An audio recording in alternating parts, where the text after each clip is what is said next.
కొంచెం ఎచ్చులు పడుతున్నాయి. ఈ పుచ్చకాయ కనుక కింద పడి పగిలింది అనుకో మా అమ్మ బాహుబలిలో శివగామి లాగా మారుతుంది.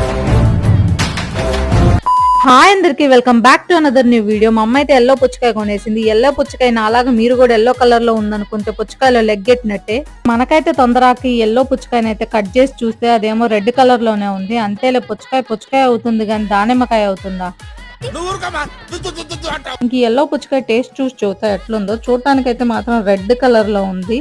ఇంకా టేస్ట్ విషయానికి వస్తే పుచ్చకాయ టేస్టే ఉంది. అమ్మ నన్ను తిట్టడంలో ఇంత కూడా తప్పులేదు. అక్కడి నుండి జ్యూస్ పోస్తుంటేనే కింద బారబోసాను అన్నమాట. సైలెంట్ గా మమ్మ వచ్చేలోపు అదైతే క్లీన్ చేసేసి ఇంక జ్యూస్ నైతే గ్లాస్ లో పోసేసుకున్నాను.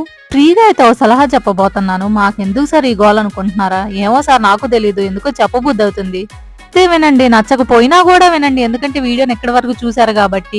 నట్స్ పౌడర్ చేసుకుంటారు కదా, ఆ నట్స్ పౌడర్ ఇలా జ్యూస్ లో తాగేశారు అనుకో, మీకైతే టేస్ట్ తెలియకుండా శుభ్రంగా తాగేయచ్చు. అదే ఫ్రీ సలహా.